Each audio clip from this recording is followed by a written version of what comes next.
Middle east में एक ऐसी शांति लौटी है जहां दुनिया को यह दिखाया जा रहा है कि ईरान इजराइल अमेरिका युद्ध में अब सीजफायर होने वाला है, तो वहीं पर्दे के पीछे पूरी रात बम धमाके, ड्रोन, मिसाइलें दागी जा रही हैं। युद्ध की आग शांत होने का नाम नहीं ले रही। दुनिया के चौधरी ट्रंप साहब ईरान से इतने खौफ में आ गए हैं कि जब सरेंडर जैसे हालात लगने लगे तो फिर खुद शांति वार्ता की बातें शुरू की। लेकिन दोस्त, इजराइल ईरान पर जोरदार हमले कर रहा है। बता दें कि इजराइल ने पहले ईरान पर जोरदार हमले किए। नेतन्याहू ने आईआरजीसी मुख्यालय पर मिसाइलें दागी और साफ कहा उनकी सेना का विनाशकारी अभियान थमेगा नहीं। इजराइल के हमले के बाद ईरान ने फिर इजराइल की राजधानी में बमबारी की। इतना ही नहीं, ईरान ने सऊदी अरब, यूएई और आसपास के देशों पर जवाबी हमले जारी रखे।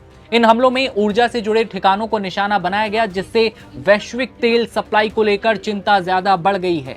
ईरान हार मानने वालों में से नहीं है और खामेनेई की मौत का बदला, उन बच्चों की मौत का बदला लेने को तरस रहा है। एक और चौंकाने वाली खबर, वॉल स्ट्रीट जर्नल की रिपोर्ट के मुताबिक सऊदी अरब और संयुक्त अरब अमीरात ने ईरान के साथ चल रहे युद्ध में शामिल होने की दिशा में कदम बढ़ा दिए हैं।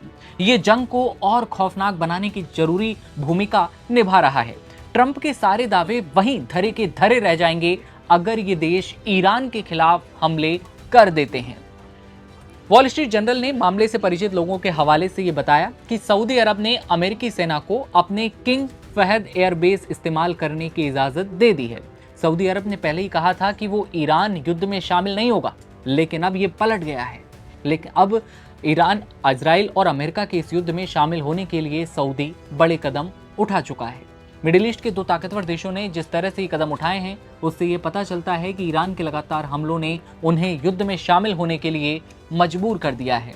ईरान को लेकर उनका धैर्य टूट रहा है। इसी बीच स्ट्रेट ऑफ हॉर्मुज में व्यावसायिक जहाजों पर जो हमले हो रहे हैं, वो 20 से ज्यादा देश, जिनमें संयुक्त अरब अमीरात, Britain, France, Germany, Japan, Canada और ऑस्ट्रेलिया ने संयुक्त बयान जारी किया एक साथ और इन घटनाओं की निंदा की। ऐसा लगता है कि कहीं ना कहीं ये 22 देश भी स्ट्रेट ऑफ हॉर्मुज को लेकर ट्रंप के साथ आ सकते हैं। समुद्री रास्ता करीब करीब बंद हो चुका है। वैश्विक व्यापार, ऊर्जा आपूर्ति पर बुरा असर देखने को मिल रहा है। ईरान की सेना कमान खत्म अल अनबिया के मुख्यालय की ओर से ये साफ किया गया कि अब भी हॉर्मुज का कंट्रोल ईरान के पास ही है। वो फारस की खाड़ी और ओमान की खाड़ी के पानी को नियंत्रित कर रहा है।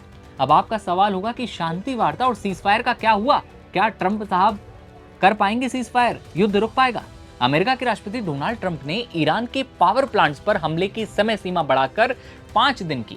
उन्होंने ये भी कहा कि अमेरिका और ईरान के बीच पॉजिटिव बातचीत चल रही है, जिससे युद्ध खत्म करने का रास्ता निकल सकता है। हालांकि ईरान ने इस दावे को खारिज किया और बताया कि भाई ये बस केवल और केवल मार्केट को प्रभावित करने की रणनीति है। कोई शांति की वार्ता नहीं हो रही हमारे बीच, कोई शांति की बात नहीं है। सोमवार को तेल की कीमतों में गिरावट होती है, क्योंकि निवेशकों को उम्मीद जग चुकी थी कि हालात कुछ हद तक शांत हो सकते हैं।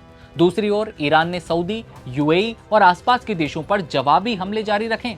इन हमलों में ऊर्जा से जुड़े ठिकानों को खास तौर पर निशाना बनाया गया है, जिससे पूरी दुनिया प्रभावित होती दिखाई देती है। वैश्विक तेल सप्लाई को लेकर चिंता बढ़ती है। उधर इजराइल ने तेहरान में कई धमाके किए। रिहायशी इलाके शामिल हैं। आम नागरिकों की सुरक्षा को लेकर भी गंभीर सवाल खड़े हो चुके हैं।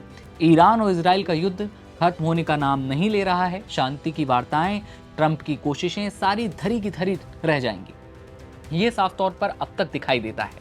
ऐसे में आप लोग क्या सोच रहे हैं? क्या ये युद्ध जल्द खत्म हो पाएगा?